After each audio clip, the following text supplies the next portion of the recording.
Make sure subscribe my channel for daily updates.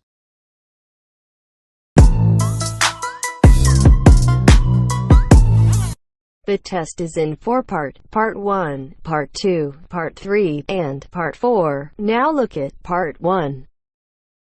Part 1. You will hear a conversation between a travel agent and a customer. The customer wants to book a coach ticket. First, you have some time to look at questions 1 to 3.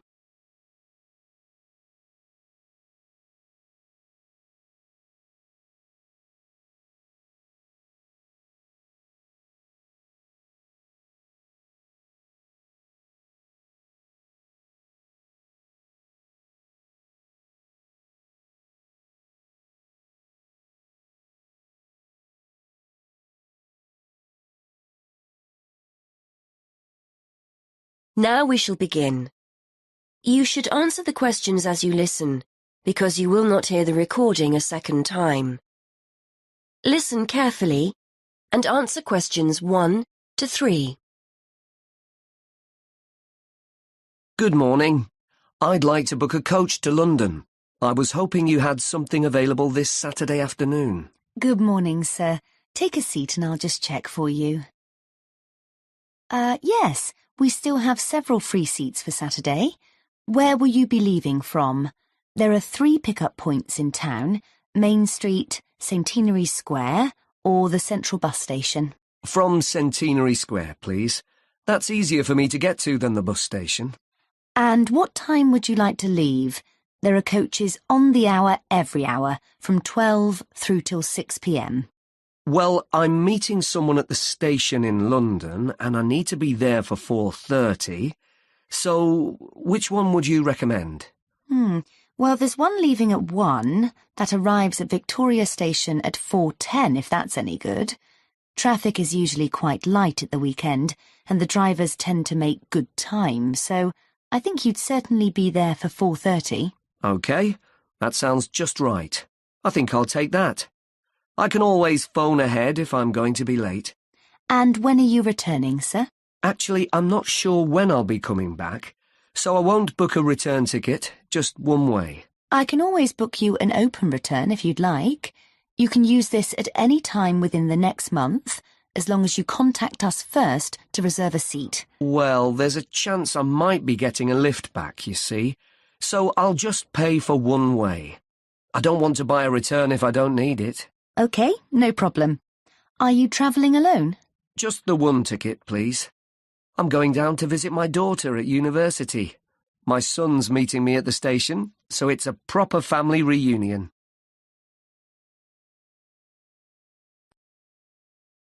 Before you hear the rest of the conversation, you have some time to look at questions 4 to 10.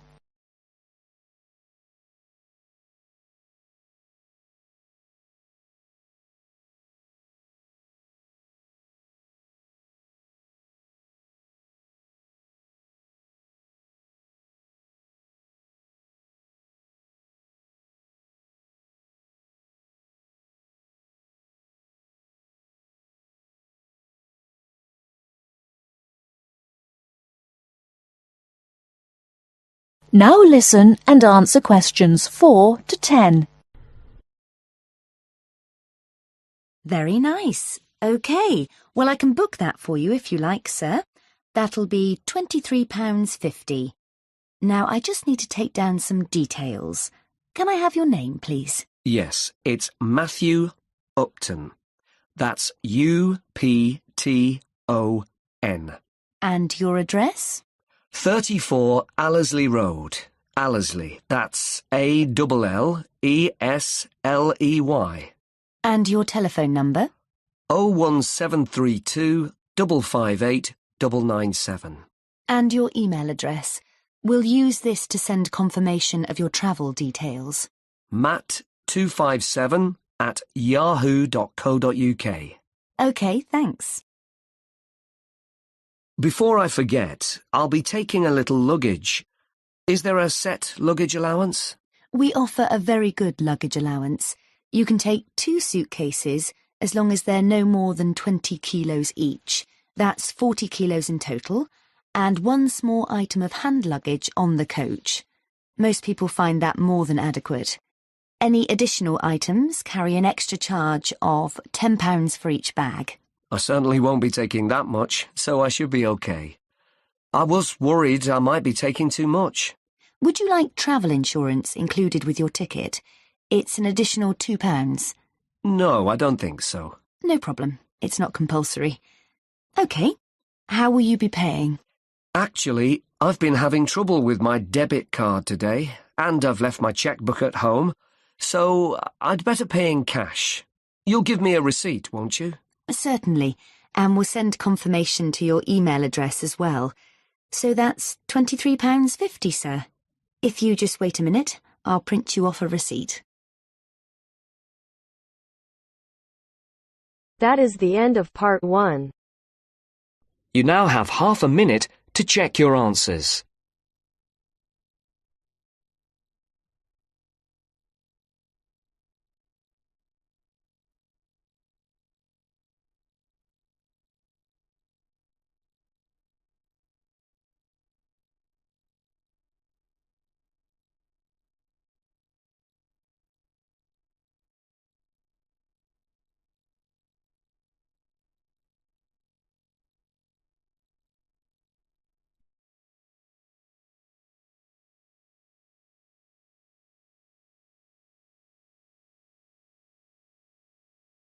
Now turns to part 2.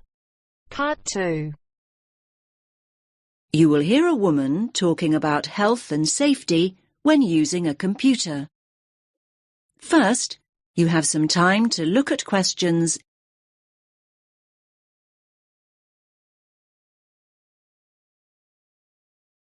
Listen carefully to the first part of the talk and answer questions.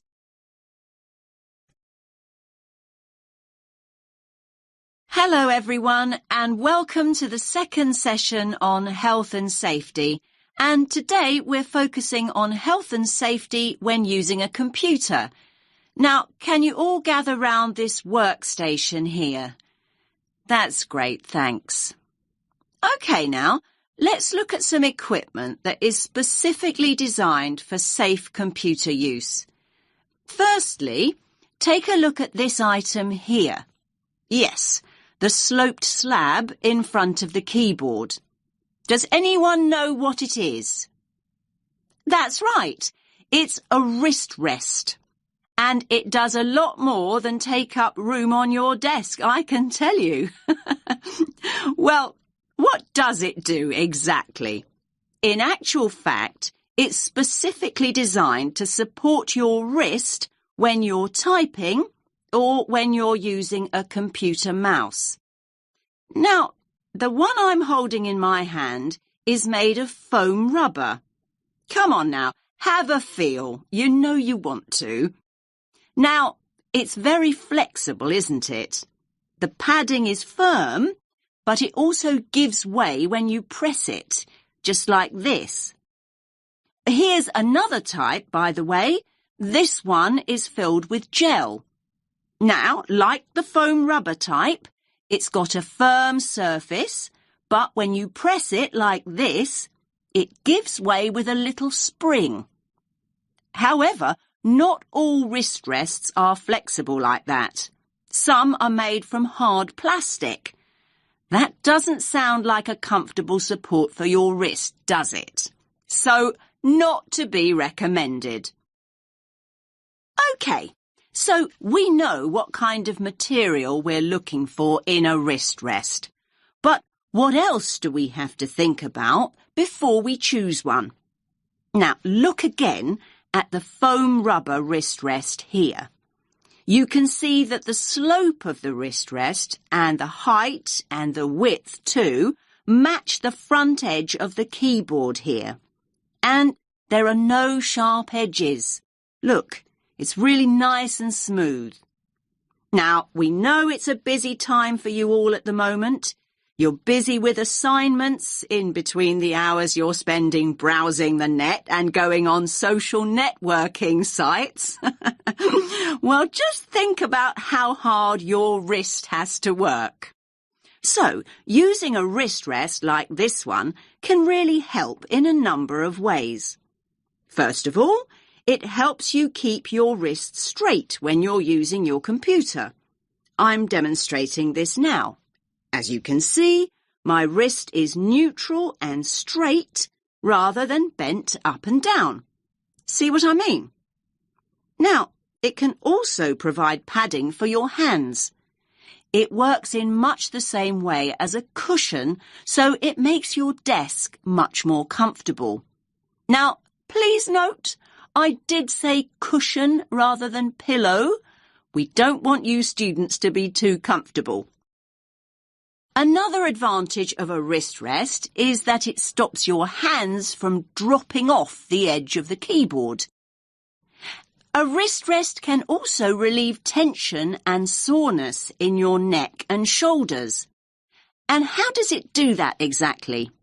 Well, it removes the weight of your arm from your shoulders and neck altogether. So there are a lot of benefits, aren't there? However, most people never learn how to use a wrist rest correctly.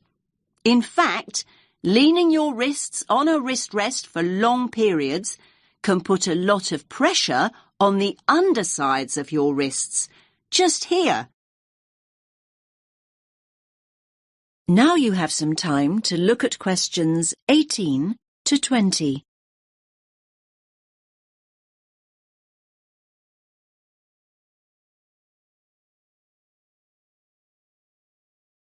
Now listen to the rest of the talk and answer questions 18 to 20. So, to make the most of your wrist rest, it's really important to follow a few basic tips. First of all, make sure you place your wrist rest approximately 1.5 inches away from your keyboard, like this.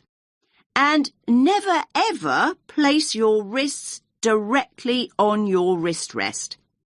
Instead, place the palm or ball of your hand on the rest. And another thing, don't use the wrist rest all the time, particularly when you're typing.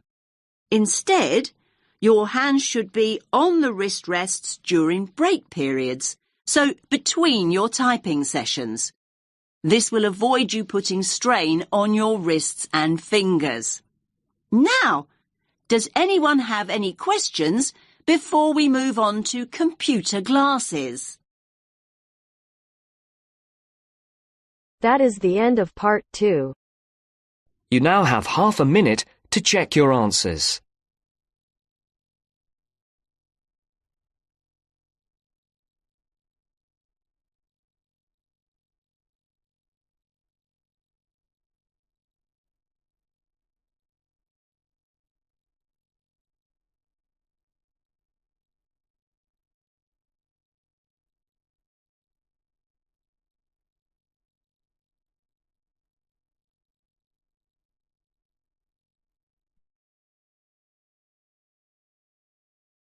Now turns to part 3. Part 3. You will hear 3 students talking about how to spend their time before going to university. First, you have some time to look at questions 21 to 25.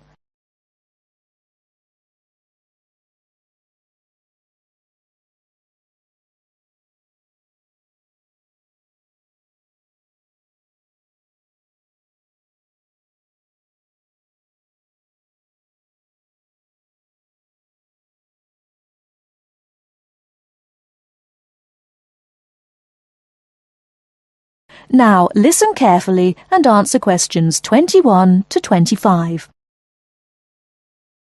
What's that you're reading, Matt? Oh, hi, Tara. It's an article about taking a gap year before going to university. Is that what you're thinking of doing then? Well, I hadn't really considered it as an option, but reading this has got me thinking. I'm looking forward to starting at uni, but I wouldn't mind a bit of time to myself first. Hi, guys. What are you talking about? Hi, Sandy. How's it going? Matt's reading about gap years. He wants to put off going to uni. I think a gap year's a great idea. I'm definitely thinking about it. Are you? What would you do with the year? Well, the programmes I've looked at involve volunteering of some kind. I wouldn't want to just go travelling for a year. I couldn't afford that anyway. The idea would be to work and help people, but more importantly, to grow up and come back knowing more about the world than I do now. Obviously, I'd choose somewhere hot and sunny. So, what exactly is volunteering? I mean, OK, I understand it means doing something for nothing, but what does it mean in terms of a gap year? Yeah, it means working with programmes in countries where people need support or some kind of aid. I bet your mum and dad aren't quite as enthusiastic as you are about all this. On the contrary, they're really supportive. They can see all the pluses. They realise that I don't know exactly where I want to be in 10 years' time. They think it'll give me time to figure things out and not make decisions I might regret later.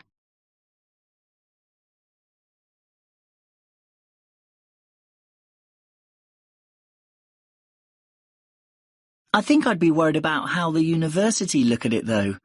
Don't you think it suggests you're just putting off studying? Definitely not. Our tutor told us that a lot of universities encourage students to take a gap year. They see a year away growing up and maturing as an asset. Students arrive in higher education with an extra year of life experience, depending on what you do with the time, obviously. Yes, I can see that tutors might like having a few well-travelled students around. I mean, ones that have a more developed perspective. I think they also appreciate that students who come back from a year away, doing something worthwhile, have a stronger sense of direction and a clearer idea of what they hope to achieve. They probably speak at least a few words of another language too. The most important thing for the unis is that students are motivated. So anyway, what does your article say about the options? Do they suggest where students should go on their gap year? You now have some time to look at questions 26 to 30.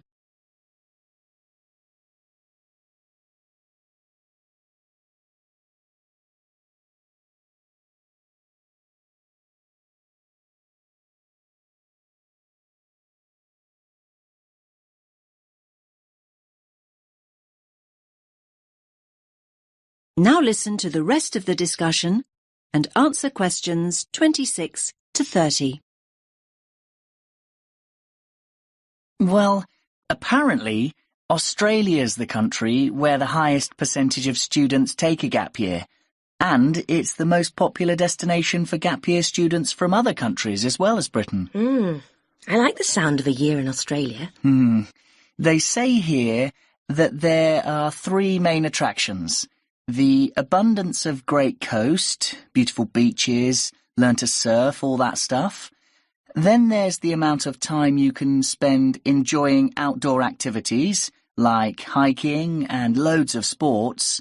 And thirdly, the cosmopolitan cities, especially Sydney, which apparently is awesome. It's a great country for young people because there's so much to do.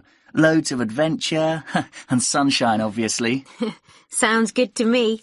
Unfortunately, it says here the cost of getting there in the first place can be prohibitive. However you make your way there, it's expensive. Unless the bank of mum and dad help out, that is.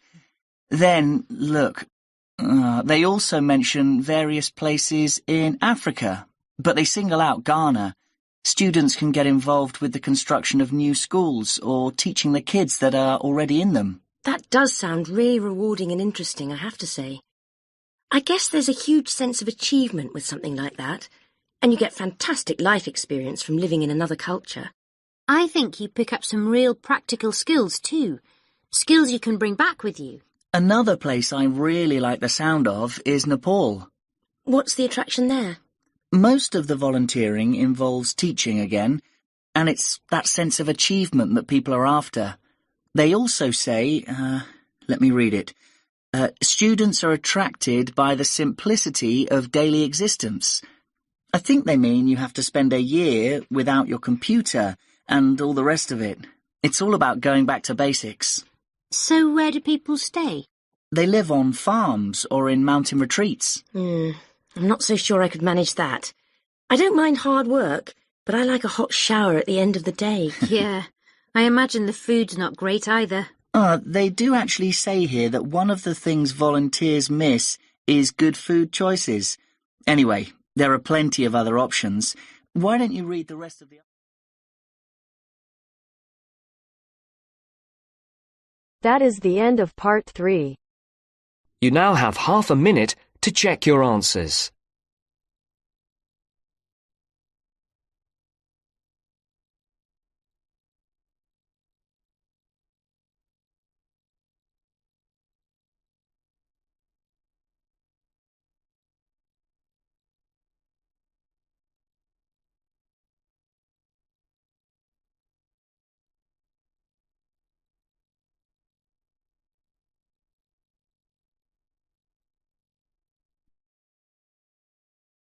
Now turns to part 4. Part 4. You will hear a lecture on climate change. First, you have some time to look at questions 31 to 40.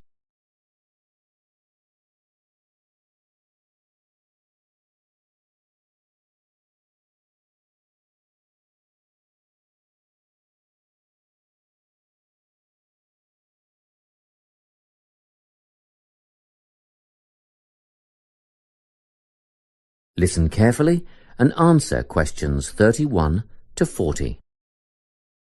This lecture in environmental studies is on the topic of human influence on climate change. First, I'll outline some of the factors affecting climate, then go on to discuss what has already occurred, and finish up by speculating on the effects. Previously, we've covered how factors such as ocean currents and prevailing winds affect climate change naturally. However, the influence of human activity on climate is what I'll talk about today. At first, the effect on the climate was relatively small. Trees were cut down to provide fuel for fires, and, as we know, trees absorb carbon dioxide and produce oxygen, so the amount of carbon dioxide in the atmosphere would have increased, but not noticeably. So, in what ways has human activity really impacted on the climate?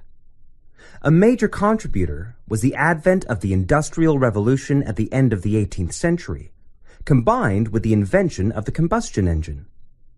In addition, Earth's burgeoning population has had a marked effect on climate. The first two factors saw increased amounts of carbon dioxide being released into the atmosphere from the burning of fossil fuels, such as coal and oil. The final one, human expansion, has resulted in deforestation on such a scale that the extra carbon dioxide in the air cannot be soaked up and converted into oxygen by the remaining trees. Okay, so what has already happened? Well, global temperatures have risen by 0.6 degrees Celsius in the last 130 years.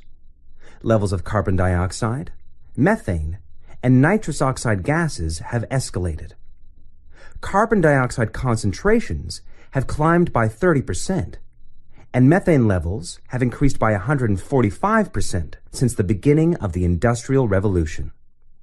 Gas, produced by fossil fuel extraction, livestock, and paddy fields, is primarily responsible for the growth of methane levels. Nitrous oxide, or N2O, comes from natural sources, wet tropical forests, for instance. But it is also produced by human-related activities, such as agriculture, which uses synthetic nitrogen fertilizers, rubbish disposal systems, and vehicle emissions. How do gases like carbon dioxide and methane affect the climate? Well, this is what we call the greenhouse effect. Under normal conditions, the sun's rays hit the Earth and some are reflected back into space. However, these gases, CO2 and methane, create a barrier in the atmosphere, which prevents a proportion of the sun's rays from being reflected back into space. And, instead, the gases become trapped in the atmosphere. It's simple, really. Because the sun's rays can't escape, the Earth heats up. What are the possible effects? Firstly, a rise in sea levels. We already know that the Arctic ice cap has melted and shrunk considerably, and great chunks of ice have been lost from Antarctica. In 1998, it was reported that 46 million people lived in areas at risk of flooding, and the number of people at risk will increase significantly if sea levels rise. It is estimated that a rise of only 50 centimeters would put that number at 92 million.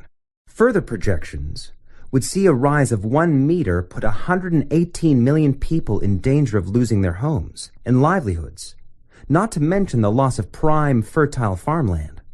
Experts predict a rise of at least 50 centimeters over the next 50 years or so.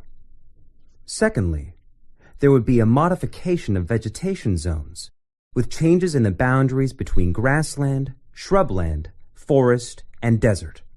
This is already causing famine in arid areas of northeastern Africa, and has instigated, and will continue to instigate, mass movements of people away from dry regions. What we are seeing now is only the first stage, with temporary camps for climate refugees already at overcapacity.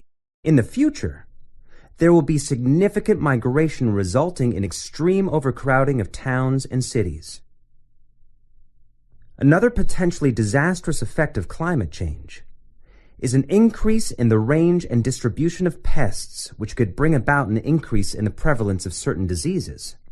If we think of the malaria-carrying mosquito, for example, which thrives in warmer regions, at the moment, about 45% of the world's population is exposed to malaria.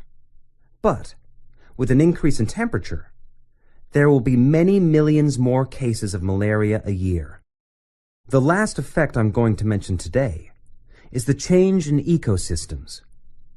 Global warming will influence species composition for both fauna and flora, such that some animal species will disappear and others will multiply. And it'll be the same for plants and trees. It is predicted that around 2/3 of the world's forests will undergo major changes of some kind. Scientists also expect deserts will become hotter, and, of course, desertification will continue at an increasingly worrying rate, and will become harder, if not impossible, to reverse.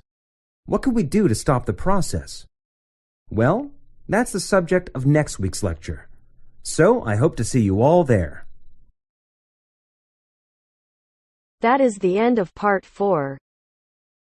You now have half a minute to check your answers.